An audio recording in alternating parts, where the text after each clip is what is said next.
I'm Joe Alston, Superintendent of Grand Canyon National Park. It's my pleasure to welcome you to the 1.2 million acres encompassing the treasures of Grand Canyon. Today we'll be unlocking some of those treasures using some unique tools. These may not look like the keys that would unlock some of the oldest mysteries of our world, but by using the rocks of Grand Canyon and artifacts left by ancient Native American cultures, we're constantly able to learn more about this amazing place. The Grand Canyon National Park is only a small piece of the entire national park system. Near your home, the National Park Service is working to preserve a mountain range, a Civil War battlefield, an inescapable prison, a fossil bed, ancient ruins, or towering redwood trees. No matter where you live, the National Park Service is just around the corner. Today I'd like to invite you on a journey into the canyon to help you find the keys to help you unlock the incredible history of Grand Canyon. Have a great trip.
Good morning and welcome to Grand Canyon National Park and our electronic field trip into the canyon.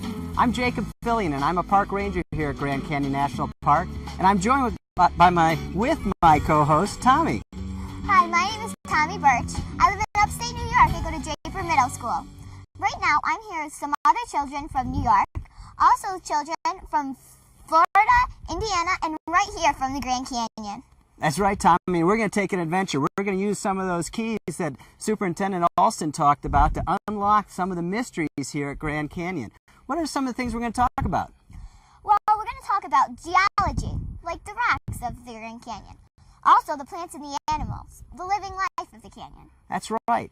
We're also going to talk about some of the people who are part of the history of Grand Canyon, some of the early Americans who have been coming here for over thousands of years, as well as some of the recent explorers who came in the late 1800s up to the tourists today. We get almost 5 million visitors every year at Grand Canyon. Wow! You know, we also have millions of people watching this show from all over the country, and they can participate in our field trip as well. You're right, Jacob. One way you can participate is by calling the number on your screen, 866-279-8716 with a question. Also, you can go to our website, www.bsu.edu/EFT/experts, which is also on your screen. Write a question and you will get almost an immediate response from one of our experts here at the Grand Canyon National Park. Right, Tommy. We got about 15 park rangers and other experts who are on the keyboards all the time, responding instantly to their questions. And hopefully you'll call in your questions. Tommy and I and our other experts here out at Lippin Point will answer your questions, and the experts online will too. You know, Tommy, Grand Canyon became a national park in 1919. It's located entirely in the state of Arizona, up in the northwest corner of it. The park is about 1.2 million acres large. Wow. Yeah, that's big. And the Colorado River flows through the whole length of the Grand Canyon. You know how many miles the Colorado River flows through the canyon? 277 miles. Good guess. Actually, you knew that. The canyon is also about 10 miles wide and about a mile deep. And we're going to explore those things today. We're going to use keys to unlock the mysteries, learn about the geology, the plants and animals, the history, and preservation. What the Park Service mission is to protect and preserve those things here at Grand Canyon National Park. You know, and Colleen is here with a lot of those artifacts and those keys to explore. Right, Colleen? Yes, thank you, Jacob. My name is Colleen Hyde. I work in the Parks Museum collection. We have almost 400,000 items that deal with the cultural and natural history of the park. For the natural history, that includes geology and paleontology. Also includes biology, which is the birds, the animals, the plants, insects, all different sorts of life forms. For the cultural life, we have archaeology and ethnology. We also have history and archived manuscripts, which are collections of documents. Right now, I've got a couple of students with me, and I'm going to let them show you some of the nice things from the collection. Hi, I'm Ben Gessick. I'm Ben Gessick from Pinewood Elementary School in New York, and I'm holding northern whiptail lizards commonly found throughout the canyon. And I'm Carly Enright from New York in 6th grade in Draper Middle School, and I'm holding a bone awl, probably from a deer's thigh, and it was sharpened at the end and used to drill holes in other bone cloth, ceramics, and wood. Thank you. We're going to be coming back later and showing you some other nice things from our collection. But first, let's start learning about the canyon. We're going to start learning about the geology of the canyon, and we'll see you later.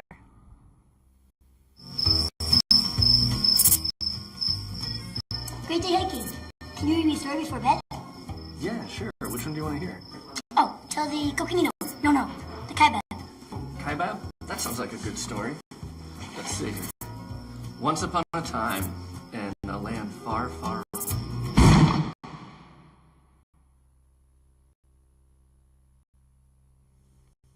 Hi everybody, my name's Jay Johnstone. I'm a park ranger here at Grand Canyon, and I'd like to talk to you a little bit about some of the stories that rocks can tell.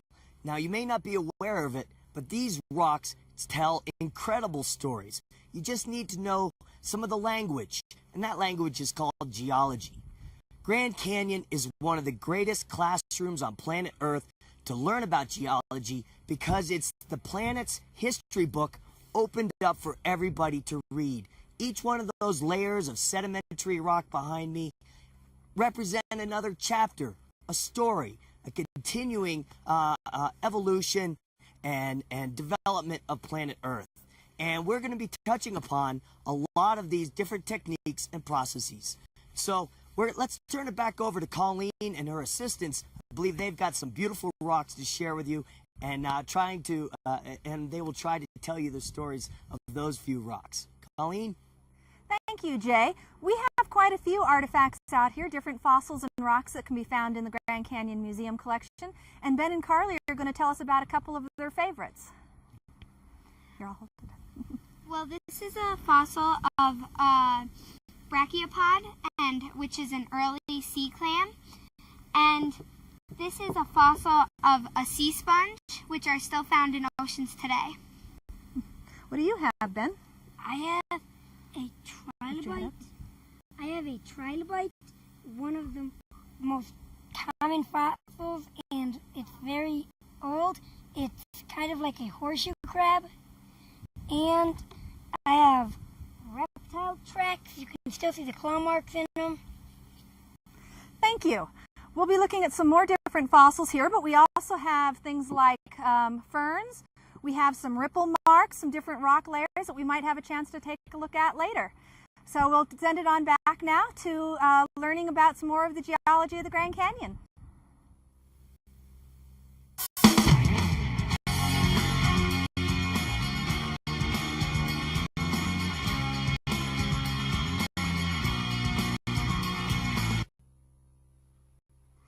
Hi everybody, welcome to Grand Canyon. My name's Andy Pierce.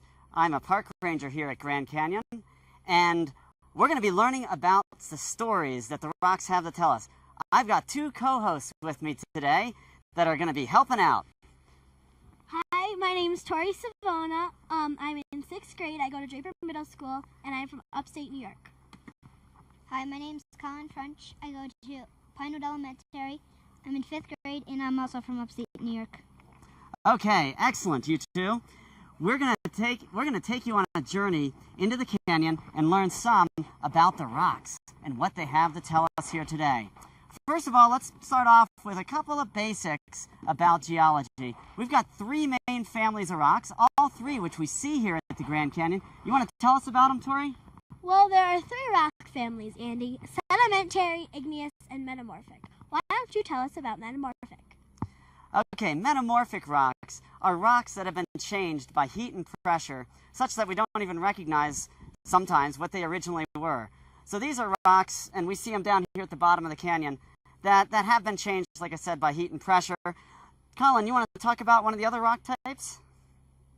I'll talk about igneous rocks, and igneous rocks are formed from a volcanic mountain that has erupted, and the magma or lava has cooled into rock. Excellent. And, Tori, would you like to talk about sedimentary rocks? Sure, why not? Sedimentary rocks are made by mostly gravel, mud, sand, and water. Excellent. And those things have been hardened together and formed into rocks. The most common rock type we definitely see here is sedimentary. And that's what we're going to talk about today for the most part. The hard, metamorphic, and igneous rocks are found down in the bottom of the canyon out here, and layer upon layer of sedimentary rock have a lot of stories to tell because they have lots of fossils. To start off with, I'm going to send Tori and Colin on a time-traveling adventure back in time to see what you can find out about what some of these layers have to tell us. So let's go, you two. Give you one pack. They're going to go off on a time travel adventure. And we'll see you two in a little bit, all right? Meanwhile, I'm going to talk about some of the other layers that we have here at Grand Canyon. Because like I said, this is like a time travel journey, and we see a variety of fossils here that really help tell the stories here. If we start down in the canyon, we've got some of the oldest sedimentary rocks that we're going to talk about today, which is the Bright Angel Shale. We look at a shale and we see mud, we see worm burrows, we see trilobites like Ben had showed us just a few minutes ago. We saw some trilobites that give us an idea that at one time there was a shallow, muddy sea here.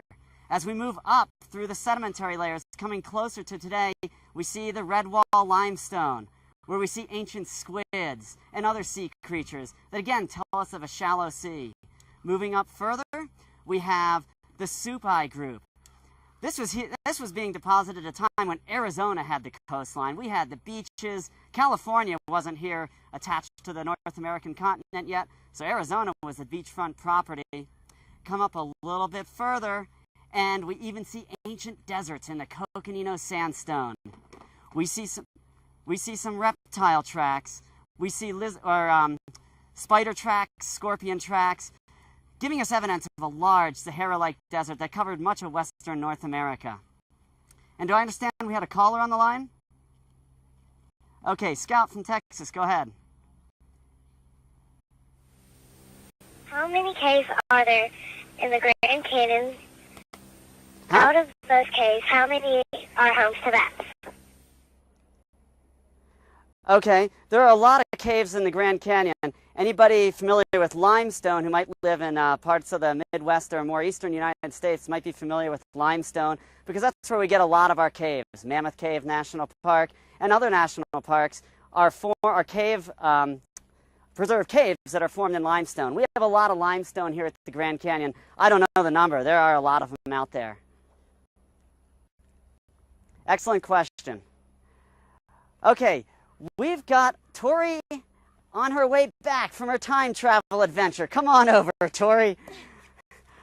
Wow, where have you been and what have you seen? Well, Andy, I went to an ancient swamp. Excellent. What did you see there? You've got some, let me see what you've got in your collections bag here. It looks like you've got some interesting things you collected. Here, I collected some ferns and some mud. That's really wow, nice. Some ferns. We actually see some fern fossils here at Grand Canyon. We've got some in the Hermit Shale. And also, let me see what you've got here. Oh, a container full of mud. So it's pretty muddy there. I see you've got your big mud boots on. Excellent. You've got your insect spray, your fly swatter. Did you see any of those big dragonflies with the 3-foot wingspans? Yes, they were horrible. All right. Well, the Hermit Formation that we have here at the Grand Canyon is basically mudstone or shale. Mudstone is a type of sedimentary rock that forms from mud, and that's exactly where you must have traveled back in time to. That's excellent. Certainly in collections, we have lots of great fossils that preserve what we see in the Hermit Shale, a time when there was an ancient swamp here. And actually, Colin's coming back too. How you doing, Colin? Good. Where'd you just come back from? Looks like you've been having a good time. Here, I'll take a look at what you found. I came back from an ancient swamp. An ancient ocean. It looks more like you've been. Ancient ocean. All right, you've been out snorkeling. It looks like you got your snorkeling gear. Let's see what you found. A whole bunch of shell fossils, or a whole bunch of shells you found. Looks like you have. This looks like a stick-tight bryozoan, like we see in the oceans today.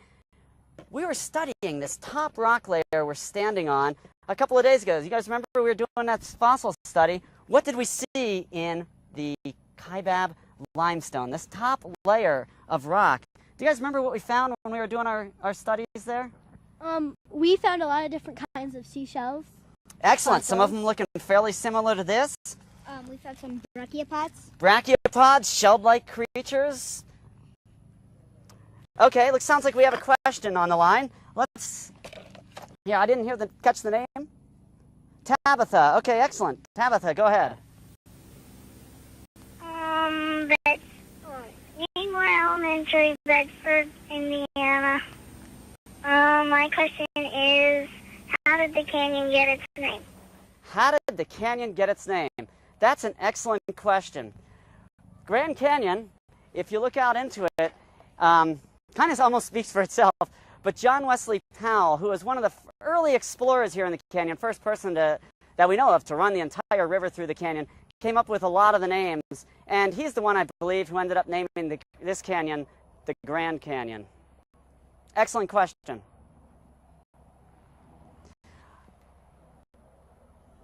Okay, so we found out that there are a lot of different types of ancient environments here that the Grand Canyon preserves. We see ancient oceans, we see ancient deserts, we see ancient swamps, we see ancient beaches. So there are lots of stories in the rock. Well, all we need to do is learn how to read those stories, understand the fossils, and we begin to get an idea of what kind of environments and some of the dynamic changes that have taken place here at Grand Canyon today.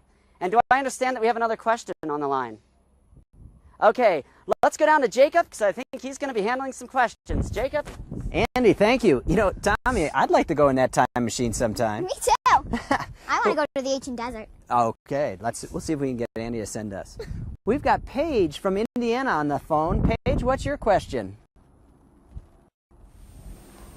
Oh, hi, my name is Paige, and I was wondering what kind of animals there are in the Grand Canyon. Paige, thank you. Tommy, what's some of the animals you've seen? Well, there are thousands of animals. Some of the animals I've seen are different kinds of squirrels, elk, condors, ravens. I know there is the pink rattlesnake that is only found in the Grand Canyon. That's right. There are Mexican spotted owls, and there's a various number of different birds, too. Yeah, and we're going to hear more about the plants and animals later in our show, Paige, so stay tuned.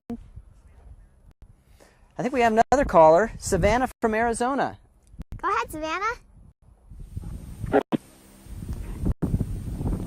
My question is, how many visitors go down the trail every year, and how much erosion happens? Savannah, was your question how many visitors visit Grand Canyon and how many hike the trails?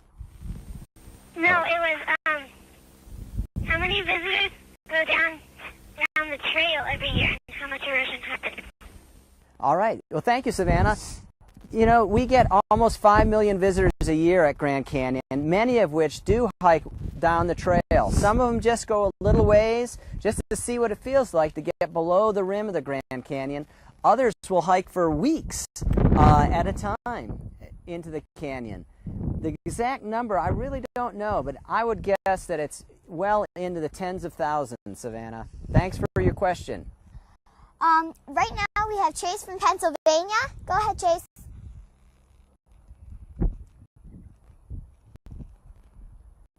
Go ahead, Chase.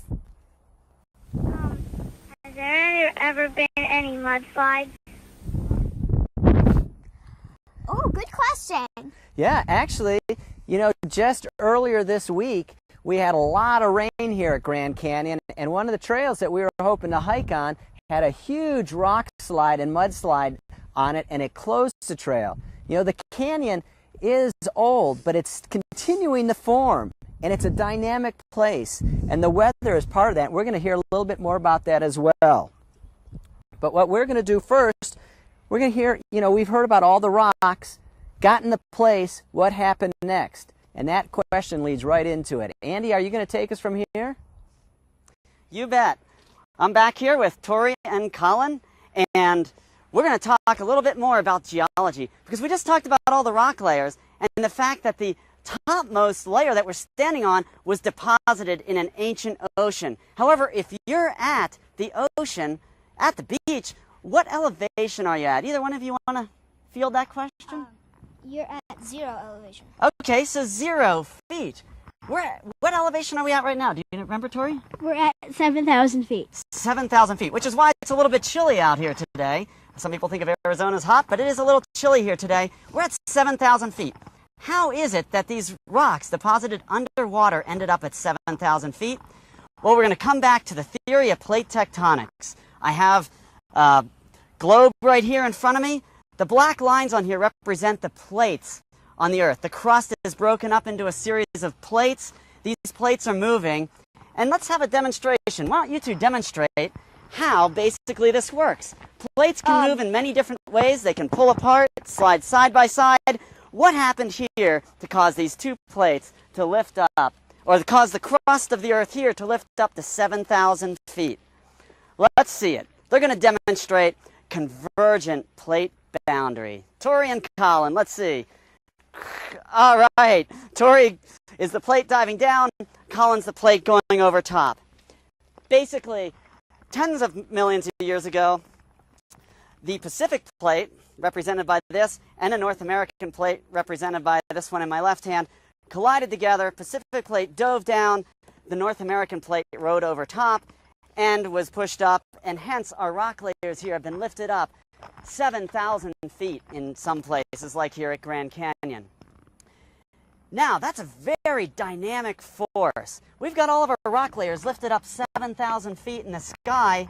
What's the next dynamic force that needs to be at work in order to get our canyon? Erosion. Erosion, excellent, because we have the layers at 7,000 feet, but we don't have a canyon yet. Erosion, and what is it that eroded the canyon? And let's, before we go to that, I think we've got a question. Dustin? Okay, Dustin, go ahead.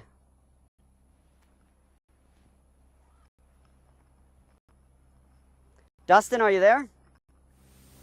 Hello? Hello, go ahead, Dustin.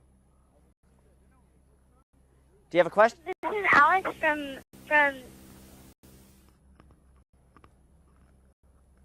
Go ahead with the question. Well, maybe we'll come back to that question here in a minute. We're gonna. what kind of plants they have in the Grand Canyon? What kind of plants? Well, we've got some plant specialists here with us today. And let's see, Lori, do you want to handle that question? Can you repeat that question? She was wondering what kind of plants we have here at the Grand Canyon. We've actually got a great diversity of plants here. We have 1,600 different species, and they vary from tall trees that you'd find up on the rim to really tiny plants down in the canyon that might only come out just after the rain. So there's a great diversity of species here. Great question. Excellent. Thank you, Lori. Yes, and so we'll continue with the power of water, because water is extremely powerful. Plate tectonics is powerful, but water is equally as powerful as plate tectonics, and it has carved out our canyon. In fact, I was down in the canyon several months ago and saw some incredible evidence how even just one thunderstorm can make a dramatic change in the canyon and can start eroding, carrying rock down into the river below. Let's take a look at that footage. It was quite spectacular. I'm down here about 3,600 feet below the rim on the Bright Angel Trail. Right here, if I had been standing here about 5 weeks ago, I would have been about probably 3 or 4 feet underwater, actually. There's a raging torrent coming down here. Just downstream from here is Indian Garden, and you can see some of the effects of it down there as the flash flood carried away a lot of the picnic tables, did some damage down there. Certainly was quite a dramatic sight, but again, these are a great example of some of the processes that continue to widen the canyon even today. Okay, we're going to quickly demonstrate, before tossing it back to Jacob, how the canyon was formed. Let's review it. Okay, you two ready? Let's get down. We're going to teach them the Grand Canyon Boogaloo. If anybody out there wants to follow along, here we go. We're going to start off with that hard metamorphic rock at the bottom, forming the foundation of much of North America. That rock gets faulted and cracked, and then we have the igneous rock oozing through those cracks, and it cools and hardens. And then we get a layer of limestone and sandstone and shale, ancient oceans, ancient deserts, ancient beaches, ancient swamps, limestone, sandstone, shale, ancient oceans, ancient deserts, ancient beaches, ancient swamps. Here comes the Pacific Plate, bam, crashes into North America, lift those rocks up 7,000 feet in the sky. 7,000 feet up, we've got the Colorado Plateau. But here comes the Colorado River, and the Colorado River carves down and the walls fall in. And the river cuts down and the walls fall in. River cuts down and the walls fall in. And we have the Grand Canyon in a nutshell.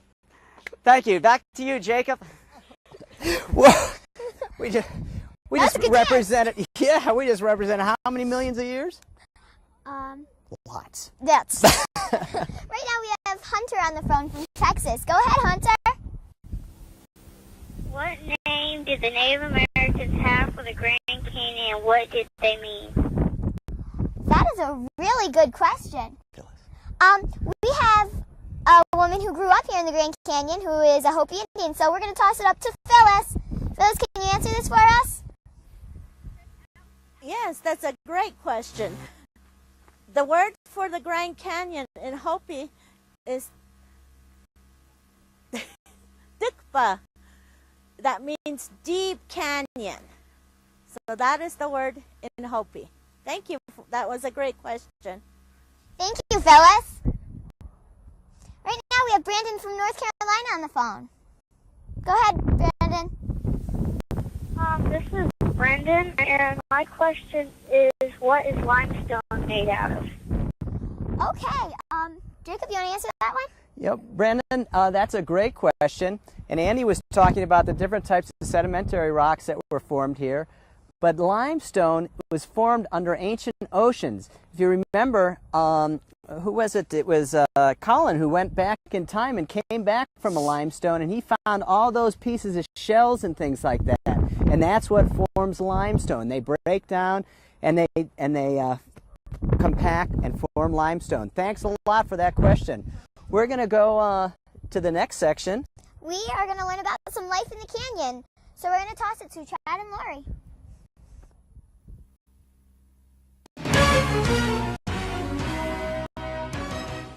Hi, I'm Tori Savona, coming to you live from the top of the Grand Canyon. Today it's a little chilly, but we have beautiful condors flying around and these beautiful pine trees. Oh, well, over to Jonathan at the bottom of the Grand Canyon. Hi, thanks, Tori. It's 20 degrees hotter down here than up there. And we have these scrub brushes, and there's no condors around here. And and let's hand it to Julia. Thanks, Jonathan. As you can see, we're in the middle of the Grand Canyon, and it's 10 degrees warmer than the outer rim of where Jonathan was. And there are no ponderosa trees, but there is some juniper trees. And I'm Julia Barch, and thanks for watching Canyon TV.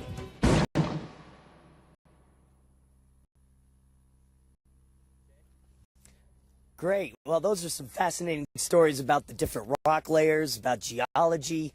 And as the rock layers here tell stories of changes over great and vast periods of time, the animals and the plants, they also have stories to tell as well. And they're always having to change. You have to adapt or you don't survive. And so we've got some biologists that are going to share some of these amazing survival stories with you. And I believe Colleen and her assistants have some great examples of adaptations and finding ways of making a living here at Grand Canyon. Colleen? Thank you, Jay. We do have several animal and plant specimens here that we thought we'd talk about. This is the Grand Canyon pink rattlesnake that somebody mentioned earlier. This is a bobcat, and this is a stellar jay that we see quite a bit around here at the Grand Canyon. And these guys have some things that they thought were special from our collection too. Ben, what do you have? This is pack rat midden. This is pack rat midden. It is junk that pack rats collected, and then they went to the bathroom on it, and it builds up, and sometimes they put their nest on by it. Great, thank you. What do you have, Carly? Well, this is the skull of a giant ground sloth. This mammal went extinct about 10 to 12,000 years ago, and it was alive around the same time as saber-toothed tigers, cave bears, giant beavers, and mammoths. Great, thank you. We're going to go now and learn some more things about various plants and animals that we can find throughout the canyon. Let's go see what we can learn about those. We'll see you in a few.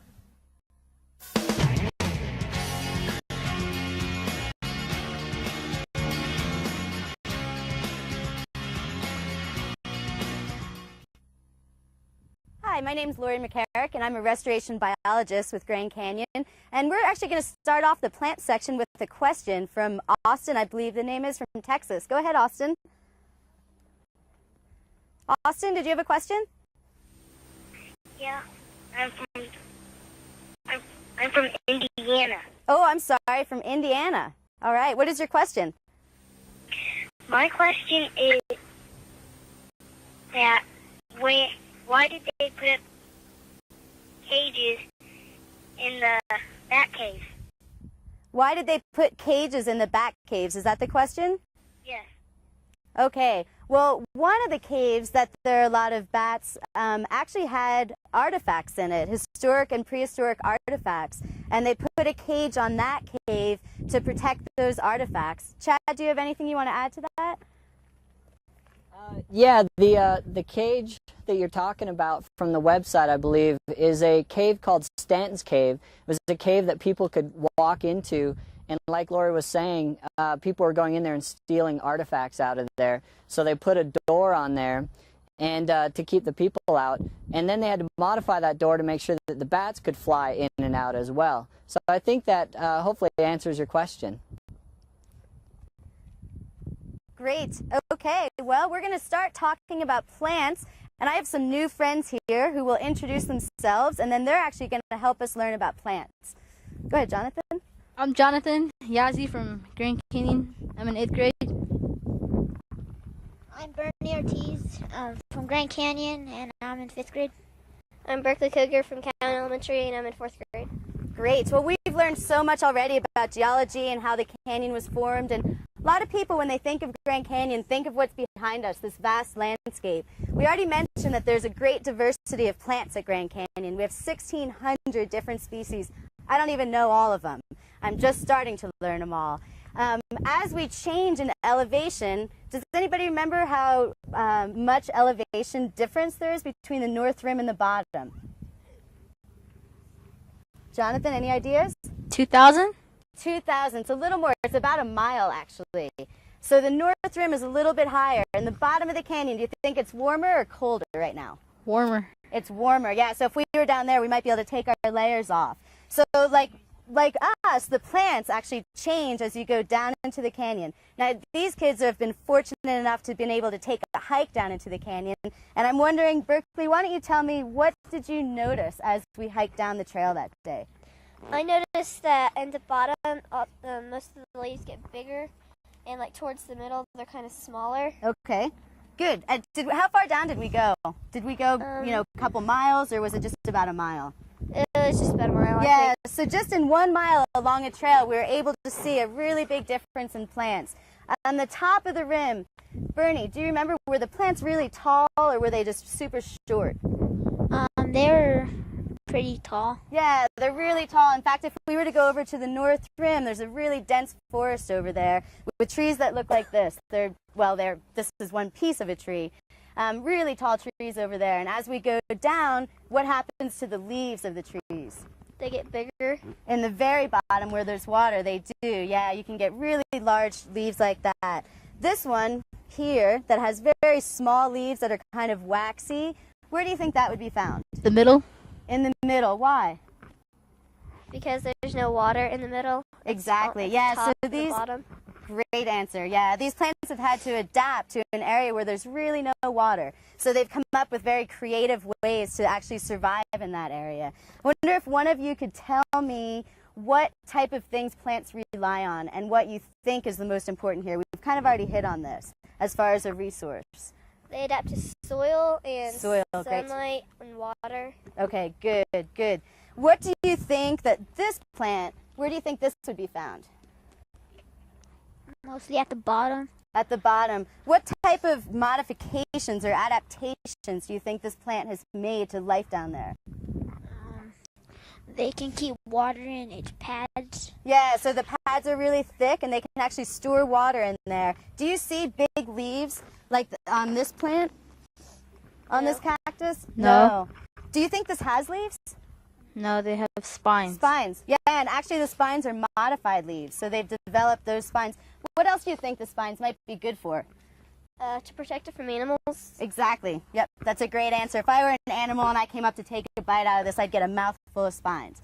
Good answer. We talked a little bit about how oftentimes plants and animals really rely on each other, sometimes actually for survival. Did you learn about any relationship in which a plant and animal really need each other? The kaibab squirrel? Kaibab squirrel, good. What type of plant does it rely on? Trees.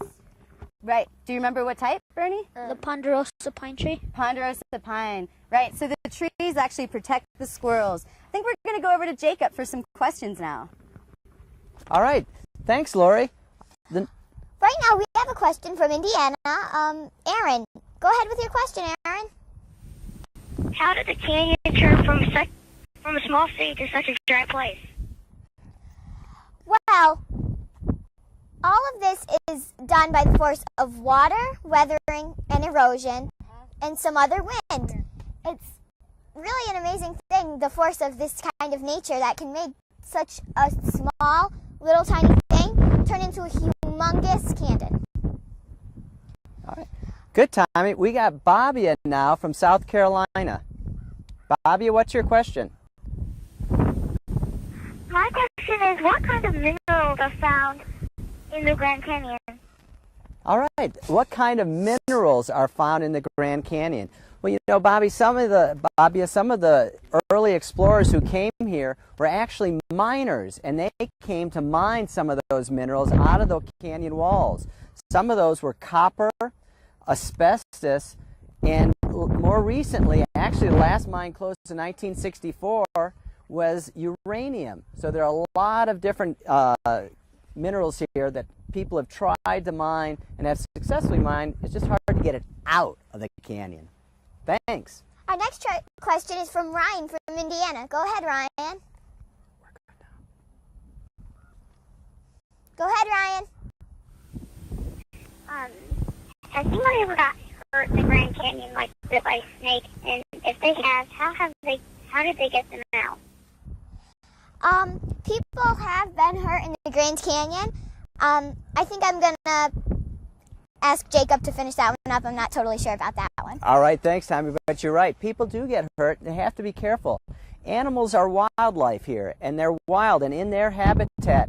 So you have to be careful when you approach animals, and we do have poisonous snakes here. And actually, that's a great segue to our next section, Tommy. And what are we going to talk about next? Next, we're going to talk about animals, That's and we're right. going to go up to our expert on animals, Chad.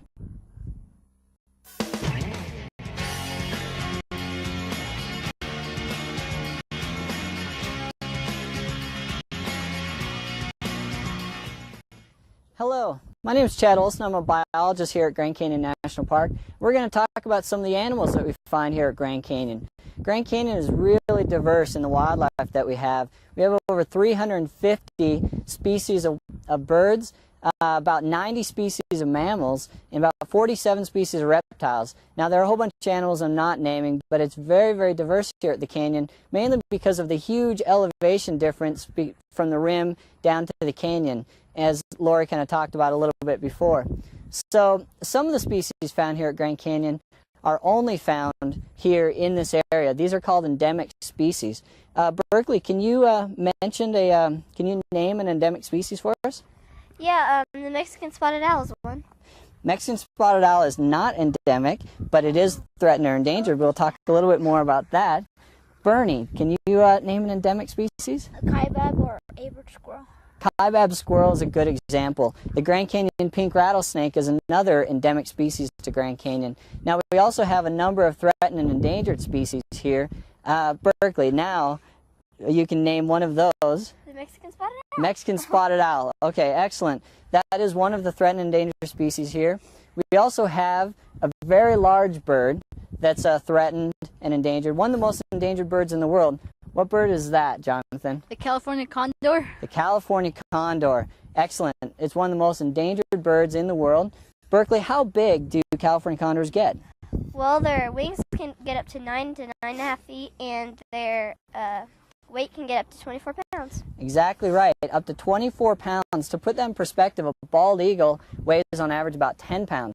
Let's hold up a couple things here to show how big these birds are. Berkeley, if you want to hold that. This is just one feather of a California condor. And then this here is a full-size, life-size banner of a California condor. Berkeley, you want to move back over this way a little bit? Just down there. So that gives you an idea of how big these birds actually are. Okay, great. So California condors, to give you a little bit of history, there are only 22 birds remaining at one point back in 1982. And in 1987, the last bird was trapped from the wild to start a captive breeding program. So the captive breeding program was very successful, and by the early 1990s, they started reintroducing birds to the Grand Canyon area. In about how many birds exist here in Arizona right now, Berkeley? Do you know? About 85, 89. A little bit below that. We're right at about 48 birds here in Arizona. Okay, so we have a caller coming in from Indiana, I believe. Jensen. Okay, Jensen, go ahead with your question. Okay, my question is, what is the law of superposition? The law of superposition. Okay, I think we'll have to throw that one back to Andy. Andy, can you take care of that question? You bet. The law of superposition. Wow, somebody knows a big word out there. That's a big word that actually means a really pretty simple concept. Basically, oldest rocks are at the bottom, youngest rocks are at the top. That's what the law of superposition is about. So if you want to press your friends, families, and teachers, remember law of superposition. Oldest at the bottom, youngest at the top. Thanks. Back to you, Chad. All right. Thanks a lot, Andy. Okay, so we were talking about California condors. The birds were reintroduced here in about 1996, and there are a lot of questions about whether they would how they'd act in the wild and whether they'd breed successfully. In the last year, we finally had our first successful breeding, and this year again, we're hoping to have 2 more nests with chicks raised in the wild. So things are looking very, very good for California condors. So the other thing we're going to show real fast is demonstrate how to track, and we have Berkeley here with a transmitter and a wing tag that every bird wears And do you guys want to show this real fast? Okay, turn it on there, Jonathan, and hold it up so they can hear it, if they can get that audio. Now, every single bird, it's really important that we keep track of them, and this is how we do it. We have the directional antenna, the receiver, and the transmitter. Okay, so that takes care of condors, a species that we're trying to restore. Now we're going to hear from Lori again about species that don't really belong here and what we do about it. Lori? Great, thanks, Chad. We've talked a lot about the native species, and we mentioned that there's 1,600 native plant species. What do you think it's called, the species that aren't native to Grand Canyon? Non-native? Non-native, great. Do you know what another name for that is? Exotic. Exotic, exactly. How many species of plants do you actually think are not native to Grand Canyon? We haven't talked about this one, so this will test you. If we have 1,600 species, how many do you think are not native to the park? Take a guess. 600? 600. That's actually, luckily, that's really high. We've actually got 170 that aren't native to the park. Non-native species, do you think they all can cause a tremendous amount of damage to the native species? Yes.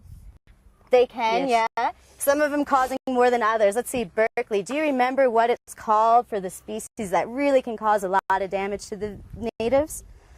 Invasive. Invasive. Very good. Excellent. Now, what are some of the characteristics that we talked about that these species can have? Go ahead. They can, they roll around and blow off seeds so they can go everywhere. Does anybody recognize what this is? Tumbleweed. Tumbleweed. Very good. So a lot of people are familiar with this plant. You see it blowing along the roadsides in the west. It actually grows, produces seed. When the seeds dry out and they're ready to actually produce new plants, it'll tumble along the ground. So it's a really creative mechanism for dispersing its seeds. I actually was taking a walk this morning, and when I was going through the woods, I was going through a patch of a non-native grass. And what I noticed is that I've got a lot of the seed in my sock. So that's another super creative mechanism for plants to disperse their seeds. So what would happen if I were to go down to Tucson this afternoon? The seeds would go to Tucson. Yes, so I'd be taking those seeds with me, and that's actually how a lot of these non-native species came into the park. What are some of the things that you can do, whether you're right here or at home, to help control or prevent the spread of invasive species? To leave them alone, leave the plants alone? Yeah, leave them alone. What about something you did this week? You really learned a lot about native plants. That's important too, like you know which plants are native and which are non-native. So there are things out there that you can do too. I think we're going to go back to Jacob for some more questions. Thank you, Lori. We are going to take another question. Who do we got? We have Kyle from Texas on the line. Go ahead with your question, Kyle.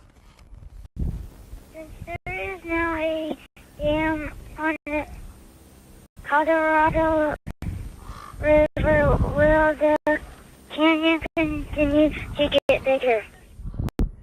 I'm sorry, Kyle, could you just repeat that? I know it's about the Colorado River and the canyon getting bigger.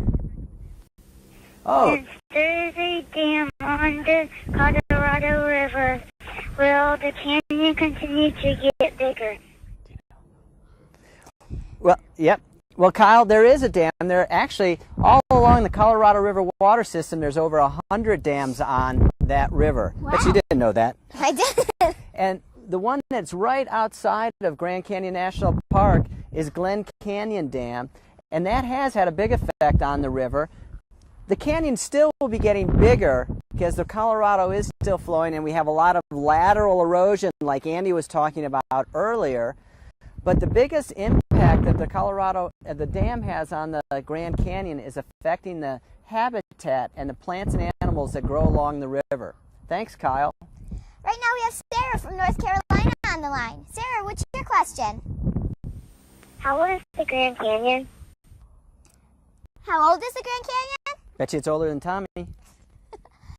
I think it's 270 million years. Well, actually, Tommy, that's a good answer if we were talking about the age of the rocks, and that's what confuses a lot of people. Kaibab limestone that we're standing on is 270 million years old, but actually the canyon itself is only about 5 to 6 million years older, and that's when the river started carving through, and that's sort of where we gauge the time that the canyon started. Good Thank one. you, Sarah. Right now we're going to toss to the trailblazers. Yeah, we've talked a little bit about geology, plants, animals. We still have the people. This has been the easiest hike I've ever been. I mean, it's so flat. I know. There hasn't been any hills or canyons since the Mississippi.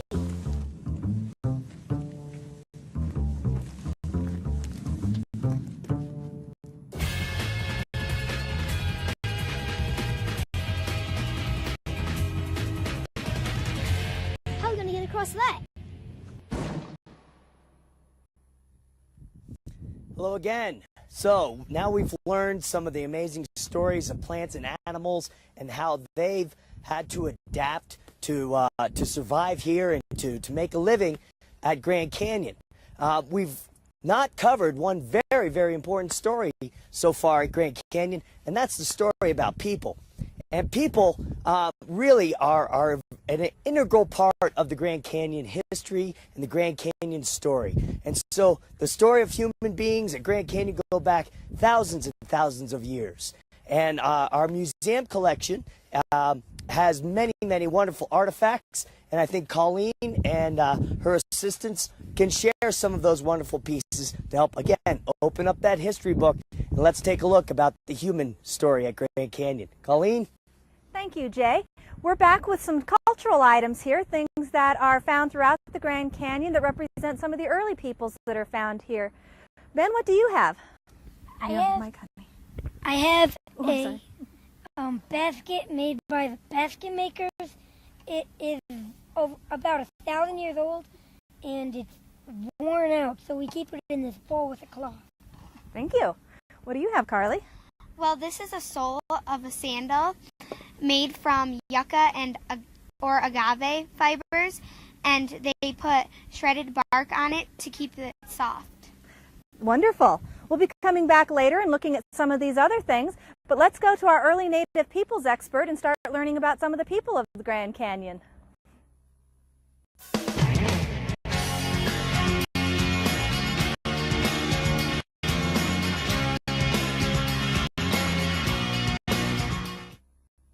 Hi, my name is Jan Balsam. I'm an archaeologist here at Grand Canyon. I've got two of my colleagues here with me.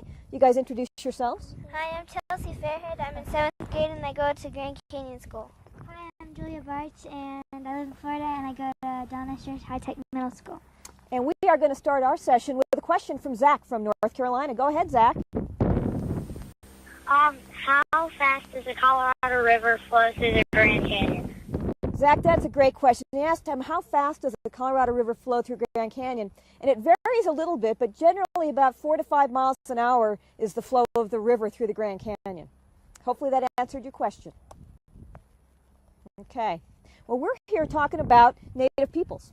And as much as the Grand Canyon is important for its geology, the plants and animal life, we also had people here living for 10,000 years. We have a single artifact that was found about 10,000 years ago, and I think Colleen is going to show that to us. Colleen? I sure am, Jan. Here is our Folsom preform. This is about 12,000 years old. This is the earliest example we have of humans in the Grand Canyon. There's one side, there's the other. It was found by accident by an archaeologist hiking in the canyon, but we're thrilled to have it. Back to you.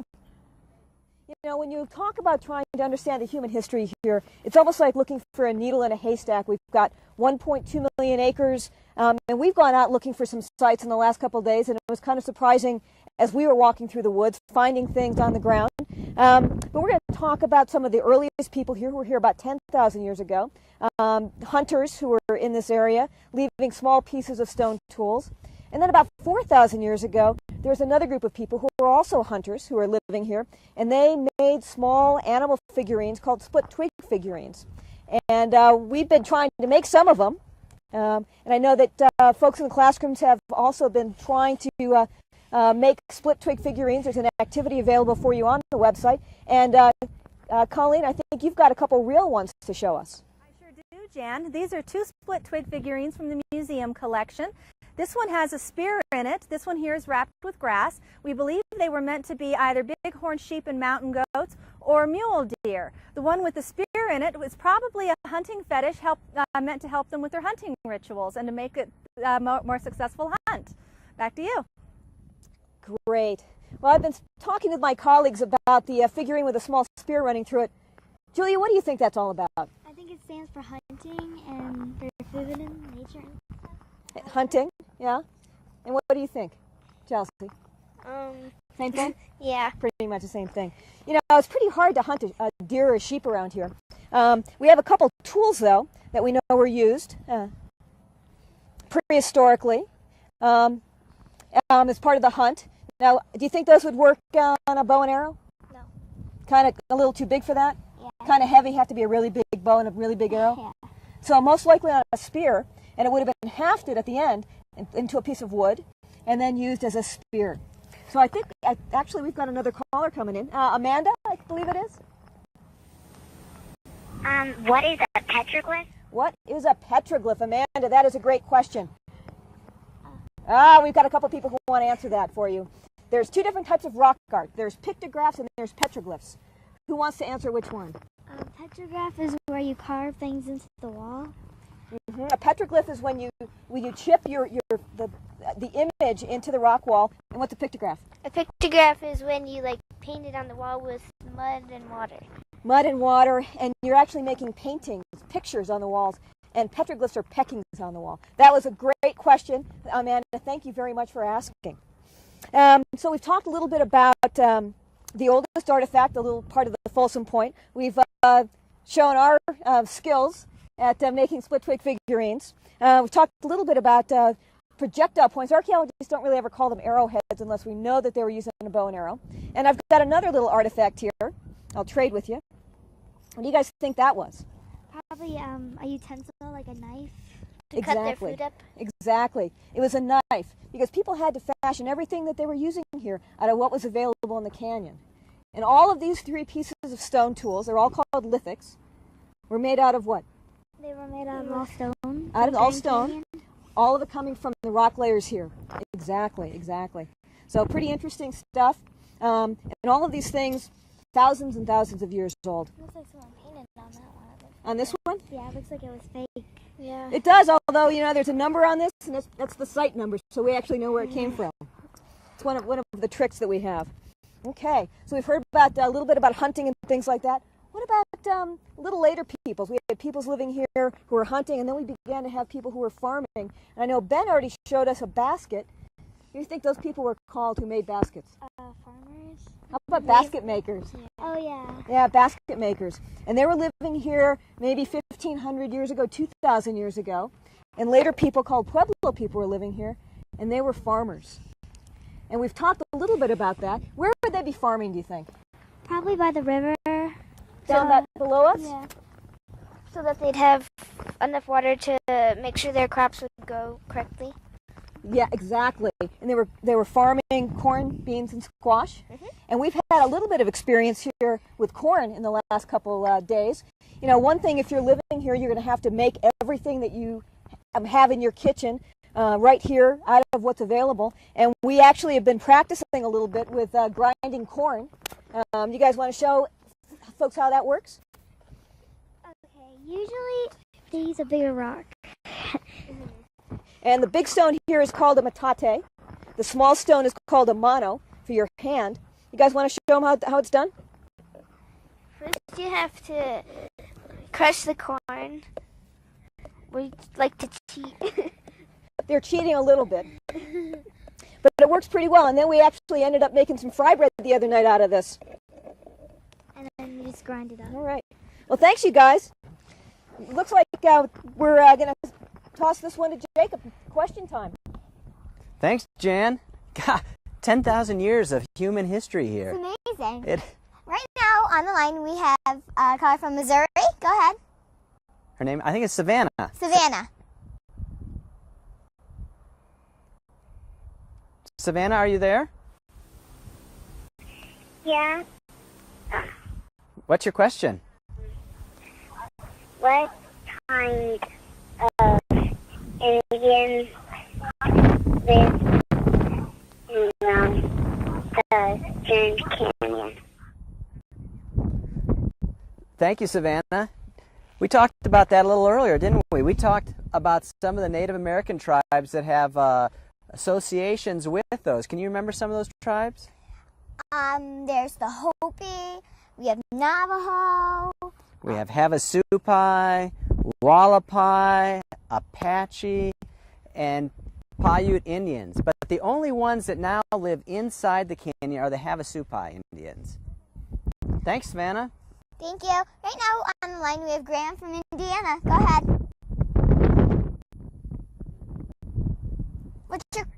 What's your question, Graham? Hi. I'm wondering if there has ever been a volcanic eruption in the Grand Canyon.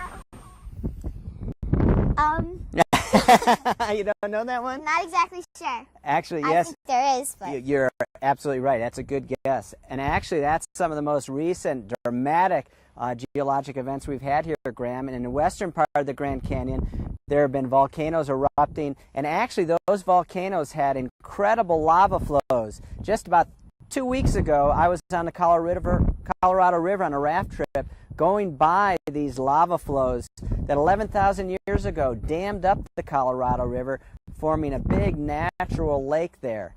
Of course, the Colorado River is a powerful force. It's carved the whole Grand Canyon, and it cut through those lava flows. So yes, volcanoes do have erupted here at Grand Canyon. thank you. We now have Christy from South Carolina. Go ahead. When mining claims failed, how did many of the miners make a living? Ooh, that's a very good question. Well, do you know the answer? Well, this week I learned that a lot of the people who were making a living here, they realized that the food services made a really good living, and a very important person was Fred Harvey, who started many food services and hotels. That's right. Some of the early miners found out it was better to mine the tourists' pockets than to mine the minerals out of the walls. So those early miners became the first tourist leaders in tourism. We're going to go back to Jan, I think, and talk a little bit more about some of the more recent arrivals here at Grand Canyon. Yes, we are. Thanks, Tommy. Thanks, Jacob and Tommy. It's interesting to think about human history here, and that we begin 10,000 years ago. We've got farmers living here 1,000, 2,000 years ago, and then a little over 100 years ago, Euro-Americans essentially came here. Before sort of Americans and the mining and tourists came here, we did have the Spanish who came upon the Grand Canyon in the late 1500s. Our friends, the Hopi Indians, a little to the east of us, brought them up here to the rim of the Grand Canyon, and I'm pretty sure they just kind of left them here and didn't bother telling them how to get down. You guys, there's a trail here, isn't there? Yeah. There's a lot of trails here? Yes. A Yeah. lot easier. But the Hopi didn't bother letting them know about any of that. They just left them here on the rim and said, good luck, we'll see you later. After the Spanish were here, they really didn't spend much time. Miners came in, and that was a great question that we just had about mining. There weren't very many profitable minerals here. People were looking for gold. They saw all of this great geology and all these big rock faces and said, oh my God, it's going to be great. We're going to be able to find all sorts of stuff. And they really couldn't find very much. So around the turn of the century, we began to see the miners who really couldn't make a living going after tourists to make a living instead. 1901, the Grand Canyon train showed up, the railroad brought its first passengers up here. A little after that, we started having the beginnings of the lodges and food service, and I think Tommy mentioned a little bit of that. Beginning in 1905 and up into the 1930s, there was an architect working for Fred Harvey and the Santa Fe Railroad called Mary Elizabeth Jane Coulter, and I know that we've talked a little bit about her. We can actually see one of her buildings over to the east of us here, the Desert View Watchtower, and all of her buildings had a theme talking about something with the Grand Canyon, the rocks, the cultures of the area, and trying really hard to emulate as much as she could some of the cultures and sort of the organic way that things grew out of the canyon, using stone in all of her buildings, oftentimes including pictograph designs and petroglyphs that she actually took from ruins, which we would never do today, but she took them and actually incorporated them into her buildings. She also had a long history here with many of the native peoples, and she spent a lot of time working with the Hopi people. And we happen to have someone here who grew up at Grand Canyon, who didn't quite meet Mary Jane Coulter, but knew an awful lot about her. So, Phyllis, I think it's time for us to talk to you.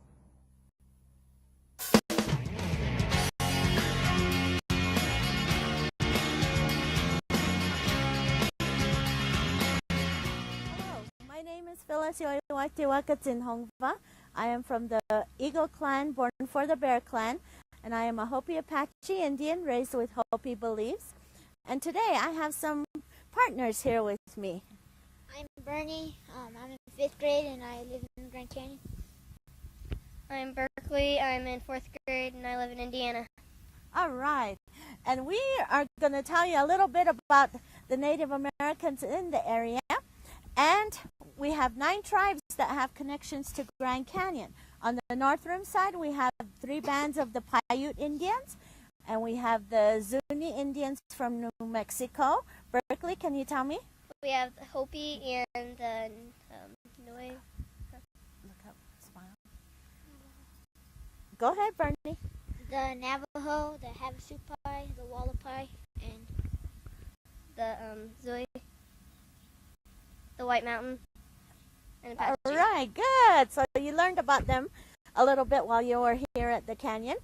And the Grand Canyon really has a lot of things to offer us, right? You've got a lot of plants, a lot of trees, the canyon itself, and all the Native American usage for the plants and animals. And here we have a pinyon tree. And Berkeley, what did you do with the pinyon tree? What does it give you?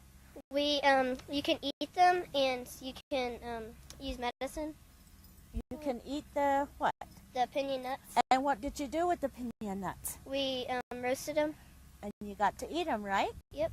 Right. And here's another plant behind us. It's called a sagebrush. And Bernie, what do we do with the sagebrush? The hunters, they use it as their perfume. Good. So it's a hunterman's perfume. Now I'd like to share with you a traditional dance that's going to be done, but I'd like to first introduce Debbie Estes with Best Buy. Thank you, Phyllis. I have with me Jonathan, and Jonathan is a 13-year-old at the Grand Canyon Junior High. And Jonathan, you are in an absolutely gorgeous outfit. I understand your mom made, but who taught you how to dance? My uncle James Pashlakai. And why is dancing important to you? I'm sure in school you have plenty of things that you can do. Why is this really important to you? My uncle says that when the world ends, there's going to be only one language, and that's the day that the world's going to end. So I want to keep my heritage alive. Fantastic. What are some of the activities that you do at school besides dance? I do sports like football, soccer, basketball, baseball. I like bike riding too. So you have a pretty busy schedule, but I bet you I've seen Jonathan dance, and I think by the time you see some of his footwork, he is probably awesome on the soccer field. So I know you told me that you teach children how to dance. Do you think you can teach me how to do something? Yeah, I can do that. Okay, let's give it a try. Here, I'm gonna.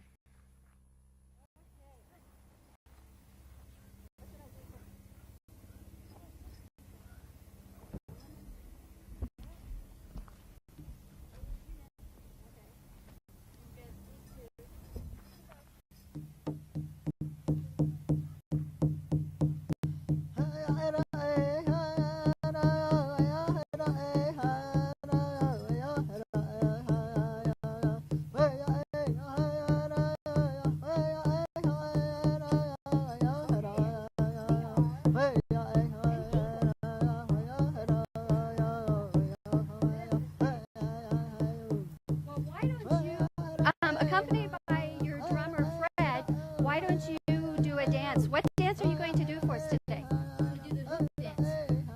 The symbol? The meaning of the hoop dance? The meaning of the hoop dance is health for people that are kind of disabled. And this is so they can get better. Okay, so here's Jonathan.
much for sharing part of your heritage with us today. I think if we hold this together, it means friendship. Yes. And with that, we're going to turn it to Jacob.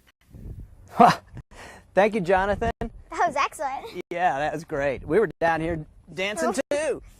So we have a caller from Texas, Reese. Go ahead, Reese.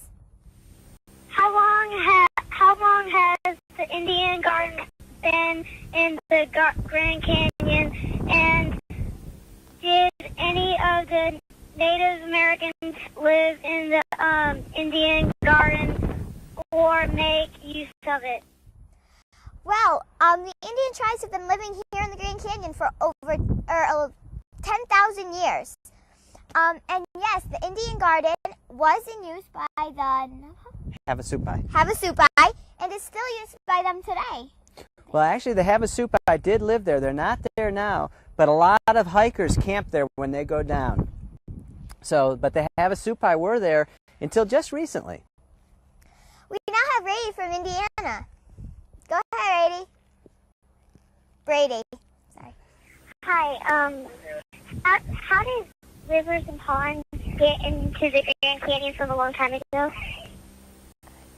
How did rivers and ponds? Okay. All right. Should we toss that one to Jay or Andy? I think we should. All right. Jay or Andy, how did the rivers and ponds get into the Grand Canyon a long time ago? Well, that's a really, really excellent question. In fact, one of the mysteries, we've been talking a lot about geology, and we talk about, some of the stories that the rocks have to tell us. One of the big questions, and there are a number of theories about this, is how did the river end up in its present course and carve the Grand Canyon where it did? Because the river cuts through a high plateau here, known as the Kaibab Plateau, and really, maybe if you become a geologist in the future, you can help find the definitive answer, because really we're not 100% certain how the river got in its present course. Excellent question. Right. Thank you. Right now we have Elizabeth from South Carolina on the phone. Go ahead, Elizabeth. How many different kinds of rock is there in the park? Oh, well, there are so many different kinds of rock in the park. There's about 11 layers of the canyon that are the main layers. And a geologist once said there is a few over 90? Over 90 different types of rocks, yeah, that they can name. Good question and great answer, Tommy. Okay, now we have Reese from Indiana on the phone. Go ahead, Reese. Go ahead, Reese. How many rock layers are there? Okay, well, there are 11 main layers of the canyon, and a geologist said that he could name over 90 other small layers. So. Yeah. All right, yeah.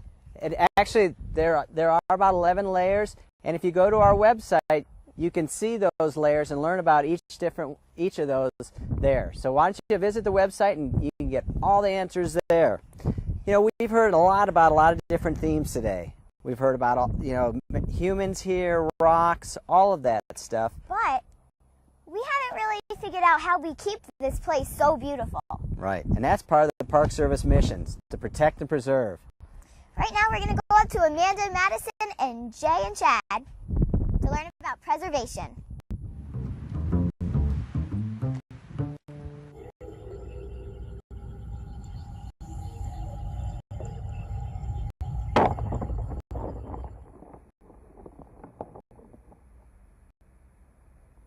Hit it! Hit it!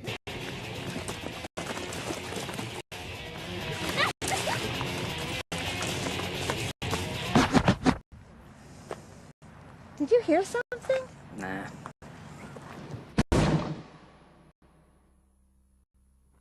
Hi, my name's Amanda, and I'm from upstate New York. I'm from Pinewood Elementary School, and I'm in 5th grade. Hi, I'm Madison. I'm from the Grand Canyon. I'm in 6th grade.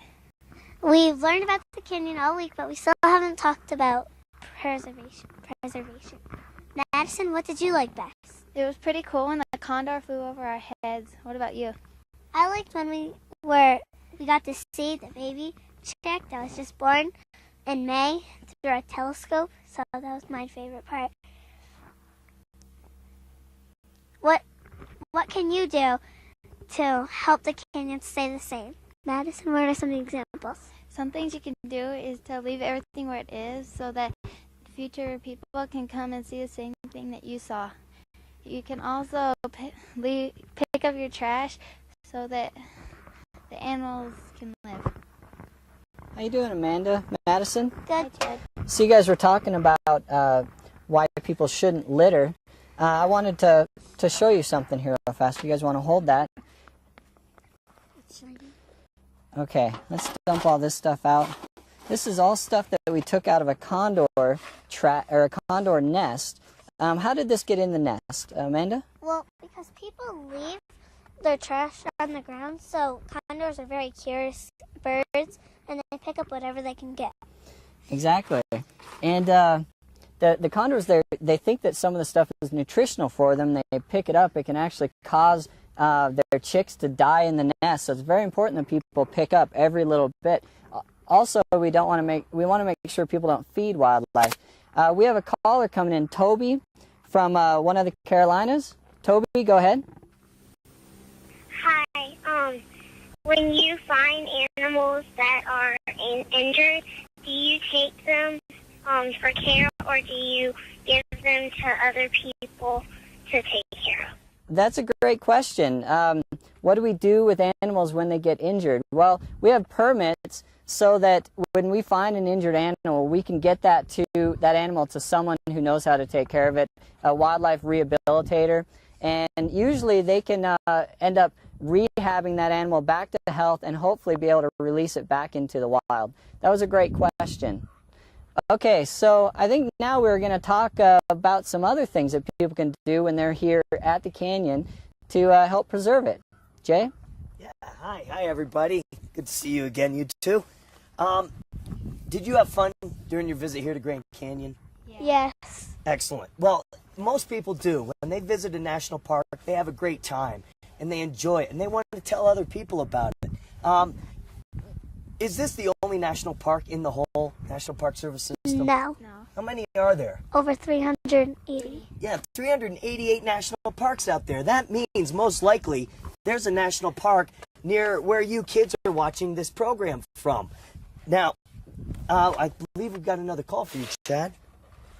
Okay, Michaela from California, go ahead. Hi.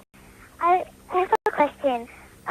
When people were mining, did they find like gold or crystals? I'm sorry, can you repeat that question for me?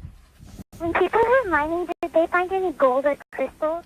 Did they find gold or crystals? Boy, well, they mined for a whole bunch of other types of minerals. We might want to toss that back to Andy or Jan. Jan, do you want to take that question? Thanks, Chad. I'd be happy to. You know, people tried to mine all sorts of things here. They found very, very small parts of gold along the river, but not enough to really sell it or make any money. They also mined copper, which was probably the most successful thing, uranium, asbestos, but really nothing else that you would be considered something that you'd really be interested in mining. The last thing they actually tried mining here was something called back guano, which was found in some caves in the west end of the canyon that was used for fertilizer for your houseplants. So no gold here, a few other things, but mining really wasn't very successful. Thanks for that question. Okay, well, thanks, Jan, for answering that. Yeah, so everyone out there, you can take it upon yourself to help preserve these parks. So hopefully we've given you a couple ideas here. Why don't we toss it back to Jacob and Tommy now for questions? Thank you, Chad. Right now we have Jack from North Carolina on the line. Go ahead, Jack. How hot does it get in the Grand Canyon? That is an excellent question. Near the top, it can get over 100 degrees Fahrenheit, right? At the rim. And as you go deeper, we can get 20 degrees hotter as you go down into the canyon. So I'd say about 125 degrees Fahrenheit. Down at the river. I wish it was close to that today because we're a little chilly here. All right. We have Jacob from Indiana on the line. Jacob, what's your question? Yeah. Have there ever been any dinosaur fossils found in the Grand Canyon? Ah, great question, Jacob. There have not been any dinosaur fossils found in the Grand Canyon. And why is that, Tommy? Because the whole Grand Canyon and the rocks had already been formed before dinosaurs even were alive. Excellent, Tommy. I think we have Raven from Arizona. Are you on the line? Raisin, are you on the line from Arizona? What's your question? I was wondering, is there a lot of rapids in the Colorado River? Well, there are tons of rapids in the Colorado River. It happens to be where me and Jacob are standing. If you look down, you can see the Colorado River, and you can see one of the rapids, Hans Rapid, which is a level 10 rapid, which is the biggest rapid. Good question.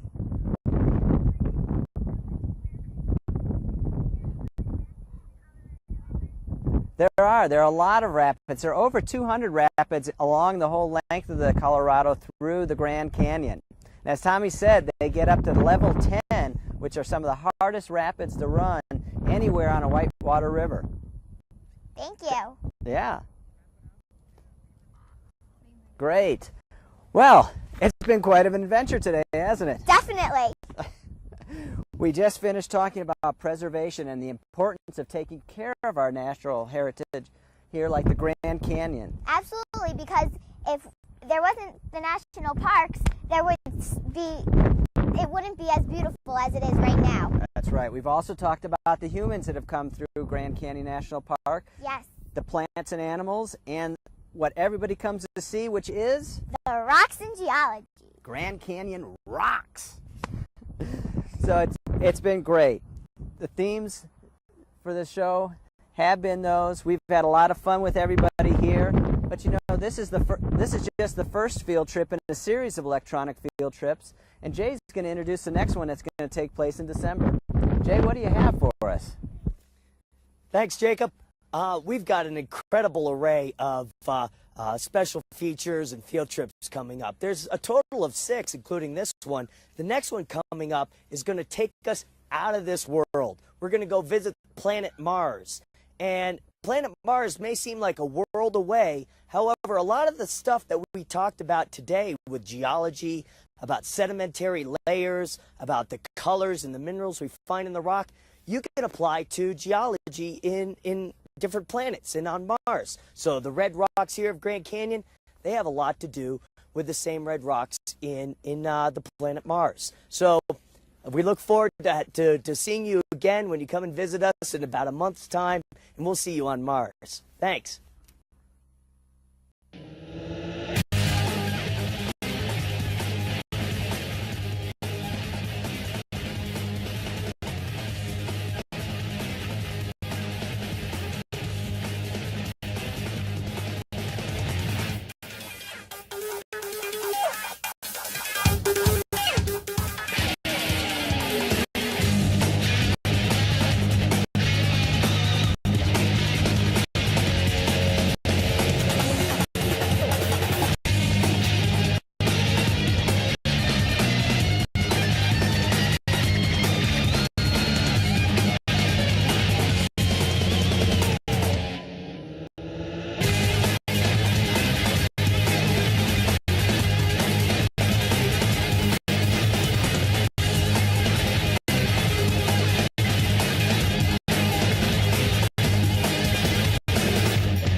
Now? All right, this has been a wonderful adventure today. And right now we want to thank some of our sponsors because this wouldn't have happened without them. First off, we want to thank the Best Buy Children's Foundation. Also, we want to thank the National Park Foundation. That's right, Tommy. And we also want to thank Grand Canyon National Park and the entire National Park Service, as well as Ball State University. We also want to thank all of the audience and schools watching us. And all the students also want to thank the teachers and the park rangers who have been teaching us so much this week. It's been absolutely incredible. We've had an incredible week, haven't we? Yeah. It's hard to believe that it's over, but it is. But you know, Grand Canyon National Park is here for all of you to come and visit. And we hope, Tommy, you come back, all your friends from New York, and the new friends you made from Indiana and Florida and here. Come visit us here at Grand Canyon National Park, and we'll take you on your own personal adventure. All right. Bye, everyone. Bye, everyone. Thanks. Oh, my Lucas.